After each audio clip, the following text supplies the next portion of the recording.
নমস্কার বন্ধুরা, আমি ডক্টর অভিক পাল। স্বাগত আমার আরেকটি নতুন ভিডিওতে।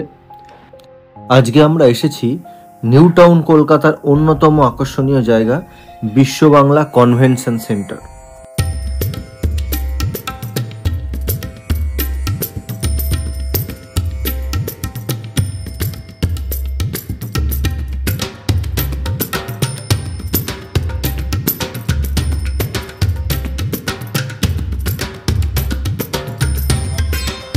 এটা এশিয়ার অন্যতম বড় কনভেনশন সেন্টার, আর এর আর্কিটেকচার একেবারেই নজর কাড়া।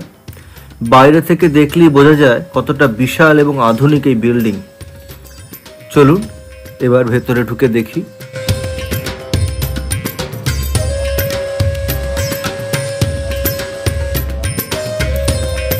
ভেতরে ঢুকলেই চোখে পড়বে গ্র্যান্ড লবি আর চমৎকার ইন্টেরিয়র ডিজাইন। এখানে বিভিন্ন ধরনের ইভেন্ট যেমন কনফারেন্স, কনভোকেশন, এক্সিবিশন, এমনকি কনসার্টও আয়োজন করা হয়। এটি হলো একটি 10 তলা বিশিষ্ট বিল্ডিং, যার উপরিস্তরের করিডোরে বসে রয়েছে মেন অডিটোরিয়াম, আর নিচের দিকে রয়েছে বিভিন্ন ব্যাংকোয়েট হল ও প্রদর্শনী স্থান। সম্পূর্ণভাবে একটি কনভোকেশন ক্যাম্পাসভাবে নির্মিত। এই কনভেনশন সেন্টারে আছে মেন অডিটোরিয়াম, প্রায় 3200টি সিট রয়েছে এখানে। এছাড়াও দুটো অডিটোরিয়াম মানে মিনি হল রয়েছে, 4টি ব্যাংকোয়েট কাম প্রদর্শনী হল রয়েছে, 7টি অতিথি বা মিটিং স্থান রয়েছে। তো মোট 6টি ব্যাংকোয়েট হল এবং 10টি মিটিং রুম যুক্ত ইভেন্ট সাপোর্টের জন্য।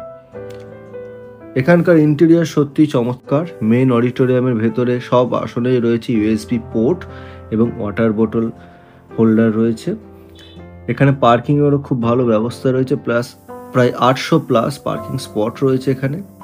এছাড়াও এখানে ফুড কোর্ট, লাউঞ্জের সুযোগ সুবিধা রয়েছে, ফলে যে কোনো ইভেন্টে অংশগ্রহণকারীরা আরামে সময় কাটাতে পারবেন।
তাহলে বন্ধুরা, এটাই ছিল আমার আজকের বিশ্ব বাংলা কনভেনশন সেন্টারের ট্যুর ব্লগ। জায়গাটা কেমন লাগলো কমেন্ট করে অবশ্যই জানাতে ভুলবেন না। ভিডিওটি যদি ভালো লেগে থাকে তাহলে একটি লাইক করে দেবেন, বন্ধুবান্ধব আত্মীয়স্বজনের মধ্যে ভিডিওটি শেয়ার করে দিন এবং পারলে চ্যানেলটি একটু সাবস্ক্রাইব করে দেবেন। আবার দেখা হবে নতুন এক ব্লগে। ধন্যবাদ ভিডিওটি দেখার জন্য।